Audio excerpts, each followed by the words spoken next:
হয়, শিৱসাগৰত পুনৰ সক্ৰিয় হৈছে ONGC লোহা চুৰি চক্ৰ। ডেম্পৰ মালিকৰ নেতৃত্বত এই চুৰি চক্ৰ সংগঠিত হৈছে।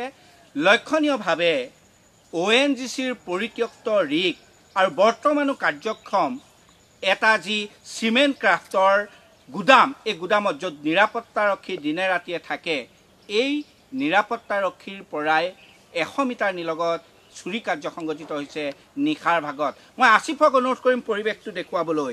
আৰু এটা বিশেষ ONGCৰ এটা কাৰ্যালয়, আৰু ইয়াত য'ত মেনুফেকচাৰিং হয় চিমেণ্ট আৰু কেমিকেল, আৰু এই কেমিকেলৰ আৰু যি মিশ্ৰণ, এই মিশ্ৰণ ব্যৱহাৰ হয় ONGCৰ ৰিগত। আৰু তাৰ নাতি দূৰতে 100 মিটাৰ দূৰত্বতে আছে ONGCৰ নিৰাপত্তাৰক্ষী। কিন্তু এই ONGCৰ নিৰাপত্তাৰক্ষীৰ যি থকা অৱস্থাটো কিন্তু দেখা গৈছে ONGCৰ লোহা চুৰি চক্ৰই কি ধৰণে আচলতে তিঘিলঘিলনি কৰিছে এই পৰিৱেশটো। এয়াই হৈছে সেই পৰিত্যক্ত ৰিগ, য'ত ড্ৰিলিং ৰিগ, ONGCৰ অসম সম্পদৰ ড্ৰিলিং ৰিগ, য'ত 500 টনৰো অধিক লোহা মজুত আছে, পৰিত্যক্ত আছে, অব্যৱহৃতভাৱে আছে। আৰু তাৰে সুবিধা লৈছে দুগৰাকী ডেম্পৰ মালিক মাইনা আৰু মামুজান, আৰু তাৰ নেতৃত্বতে ভাড়াতীয়া চোৰে দিনে নিশাই আচলতে চুৰি কাৰ্য সংগঠিত কৰিছে। মই আসিফক অলপ আগলৈ যাবলৈ অনুৰোধ কৰিছোঁ।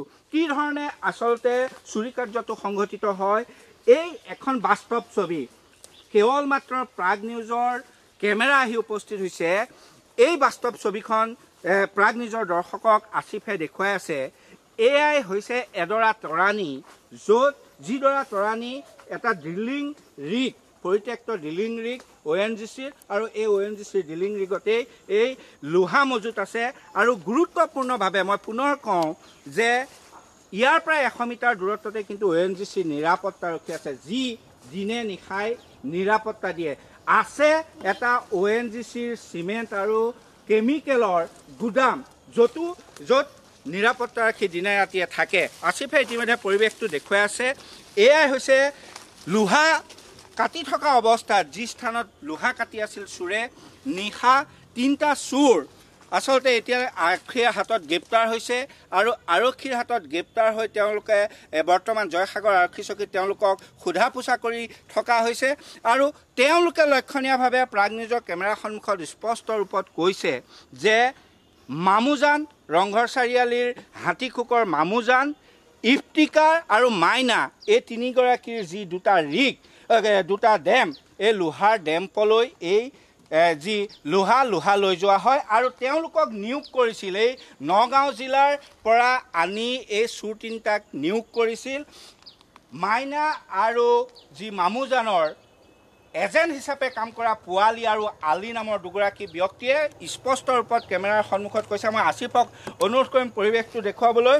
কালি নিশা জয়সাগৰ আৰক্ষীয়ে ইয়াত এটা অভিযান চলাইছিল, গোপন সূত্ৰৰ পম খেদি অভিযান চলাইছিল। আৰু লোহা কাটি থকা অৱস্থাত 8টা চোৰে লোহা কাটি থকা অৱস্থাত আৰক্ষীয়ে অভিযান চলাইছিল। 3টা চোৰ কৰায়ত্ব হৈছিল, আৰু তাৰ বিপৰীতে 5টা চোৰ পলায়ন কৰিছিল। মই আসিফক এতিয়াও বৰ্তমানো ইয়াত পৰি থকা যি চোৰৰ জেকেট এতিয়াও ইয়াতেই পৰি আছে। এই ধৰণে আসিফক দেখুৱাবলৈ অনুৰোধ কৰিছোঁ। এয়া হ'ল লোহা চোৰৰ জেকেট, ভাড়াতীয়া চোৰৰ জেকেট, যি ভাড়াতীয়া চোৰক নিয়োগ কৰে ডেম্পৰ মালিক মামুজান, ইফতিকাৰ আৰু মাইনাই। আৰু ইতিমধ্যে আৰক্ষীয়ে হওক বা তদন্তকাৰী বিষয়া আৰু চোৰে ইতিমধ্যে স্পষ্ট কৰিছে এই ধৰণেই কটা হয়। এই ধৰণেই বৃহৎ হেকচু ব্লেডৰ জৰিয়তে আৰু সা সৰঞ্জাম দি ইয়াত কটা হয়, জ্বালাই মেচিন আনি কটা হয়। আৰু এইদৰে ৰাতিৰ ভিতৰত শ টন লোহা চুৰি কাৰ্য সংঘটিত কৰে। আৰু এইখিনিতে গুৰুত্বপূৰ্ণ কথা, মই পুনৰ কওঁ যে 100 মিটাৰ নিলগতে ONGCৰ এটা ফেক্টৰী আছে, গুদাম আছে। তাৰ বিপৰীতে ONGCৰ 100 মিটাৰ নিলগতে আছে নিৰাপত্তাৰক্ষী, য'ত দিনে নিশাই নিৰাপত্তাৰক্ষী থাকে। এনে অৱস্থাটো 100 মিটাৰ নিলগতে কি ধৰণে এইদৰে ৰাজহুৱা সম্পত্তি, ONGCৰ সম্পত্তি লুণ্ঠন কৰিব পাৰিলে, চুৰ কৰিব পাৰিলে, সেয়া এক গুৰুত্বপূৰ্ণ প্ৰশ্ন। এইখিনিতে আন এটা প্ৰশ্ন যে দীৰ্ঘদিনৰ পৰাই কিন্তু ONGCত সক্ৰিয় লোহা চোৰ, প্ৰাগ নিউজে বাৰম্বাৰ বাতৰি সম্প্ৰচাৰ কৰিছে ইতিমধ্যে পুৰণি পুখুৰী হওক ন পুখুৰী হওক এই স্থানত যি লোহাৰ গুদাম ONGCৰ আছিল তাত চুৰে কি ধৰণে চুৰি কাৰ্য সংগঠিত কৰিছিল পূৰ্বৱৰ্তী দিনবিলাকত আমি দেখুৱাইছিলোঁ আমাৰ প্ৰাগ নিউজৰ বাতৰিৰ প্ৰতিবেদনৰ ওপৰত ভিত্তি কৰি কেইবাটাও লোহা চুৰ জেল হাজতলৈ যাব লগা হৈছিল তাৰ পাছতো কিন্তু শিৱসাগৰ আৰক্ষীৰ যি জয়সাগৰ আৰক্ষী থানাৰ অন্তৰ্গত এই জোনাকী নগৰত এই পৰিত্যক্ত ডিলিং ষ্টেচনত এই ধৰণে লোহা চুৰি হৈ আছে পূৰ্বৰ যিসকল আৰক্ষী বিষয়া আছিল কোনো ধৰণৰ ব্যৱস্থা লোৱা নাছিল আমি বাৰম্বাৰ কৈছিলোঁ যে আৰক্ষী বিষয়া কোনো নহয় কোনো বা ONGC কৰ্তৃপক্ষ মিলিত হৈ আছে চুৰৰ লগত আমি বিভিন্ন সময়ত বাতৰি সম্প্ৰচাৰ কৰিছিলোঁ কিন্তু সেই বাতৰিৰো সত্যতা প্ৰতিপন্ন হ'ল এইদৰে জয়সাগৰ আৰক্ষী চকীত যেতিয়া নতুনকৈ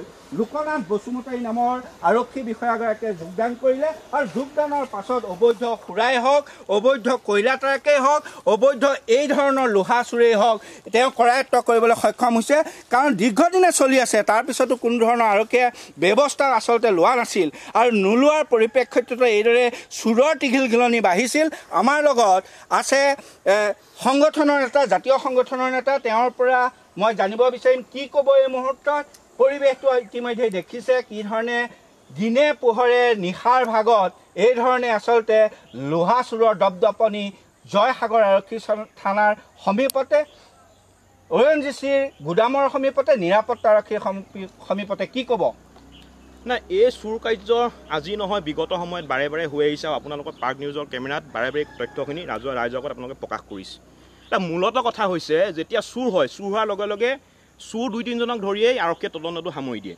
আমি বাৰে বাৰে কৈ আহিছোঁ যে এইবিলাক কাণ্ডৰ লগত কিন্তু ONGC কৰ্তৃপক্ষ ONGC বিষয়া চিকিউৰিটি গাৰ্ডকে আদি কৰি বিভিন্নজন বিষয়া তেওঁলোকে জড়িত হৈ আছে কাৰণ আপোনালোকে নিজে দেখিছে যে তেওঁলোকে চুৰক চুৰ কৰিবৰ কাৰণে তেওঁলোকে ৱাল ভাঙি মুকলিকৈ দুৱাৰ তেওঁলোকে খুলি দিছে গতিকে কথা হৈছে যে 3জন চুৰক ধৰিলে এতিয়া কিন্তু আৰক্ষীয়ে ক্ষান্ত থাকিলে নহ'ব এই বিভাগৰ লগত ONGC যিসকল ইয়াৰ লগত কৰ্তৃপক্ষ আছে বিষয়া আছে চিকিউৰিটি আছে সকলোকে ধৰিব লাগিব উচিত শাস্তি দিব লাগিব আৰু জাপ জীৱন আমি কাৰণতে দণ্ডিত কৰাটো বিচাৰিছোঁ এইটো কাৰণে বিচাৰিছোঁ কাৰণ এইবিলাক হৈছে আমাৰ আপুৰুগীয়া সম্পদ মূল্যৱান সম্পদ গতিকে এই মূল্যৱান সম্পদ চুৰ কৰাটো কিন্তু আমাৰ গোটেই জাতিটোৰ কাৰণে ক্ষতি দেশৰ কাৰণে ক্ষতি গতিকে চৰকাৰে ইয়াৰ ওপৰত এটা বিহিত ব্যৱস্থা ল'বলৈ আমি দাবী জনাইছোঁ ONGC কৰ্তৃপক্ষ আৰু আৰক্ষীৰো কোনোবা মিলি থকাৰ কথা সন্দেহ কৰে নেকি না আগতে আমি সন্দেহ কৰিছিলোঁ কাৰণ এতিয়া নতুনকৈ জয়সাগৰ থানালৈ নতুনকৈ আৰক্ষী বিষয়া এজন আহিছে আমি আশা কৰিছোঁ তেওঁ এই ক্ষেত্ৰত অতি বিহিত ব্যৱস্থা গ্ৰহণ কৰিব গুৰুত্ব সহকাৰে বিষয়টো ল'ব আৰু ONGC যিসকল বিষয়া চিকিউৰিটি গাৰ্ড ইয়াত জড়িত হৈ আছে এই বিভাগটোৰ লগত বৰ্তমান সময়ত এই এৰিয়াটো জড়িত হৈ আছে তেওঁলোকক কিন্তু তদন্ত আওতালৈ আনি কিন্তু বিহিত ব্যৱস্থা গ্ৰহণ কৰিব আৰক্ষীয়ে লাগিব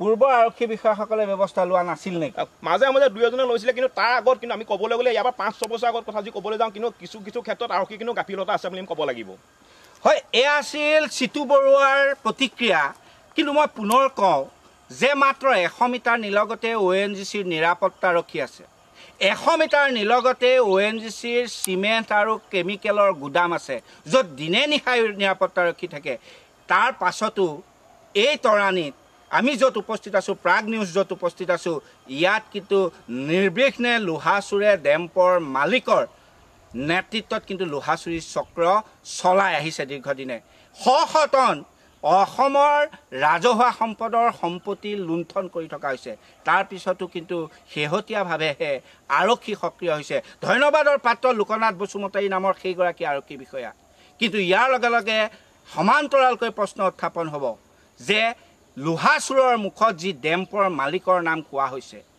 ONGC কৰ্তৃপক্ষ ONGCৰ নিৰাপত্তাৰক্ষী সেইসকল তদন্তৰ আওতালৈ আহিবনে নাহে প্ৰাগ নিউজে এই গোটেই বিষয়বিলাক সূক্ষ্মভাৱে পৰ্যালোচনা কৰিব দৃষ্টি ৰাখিব হয়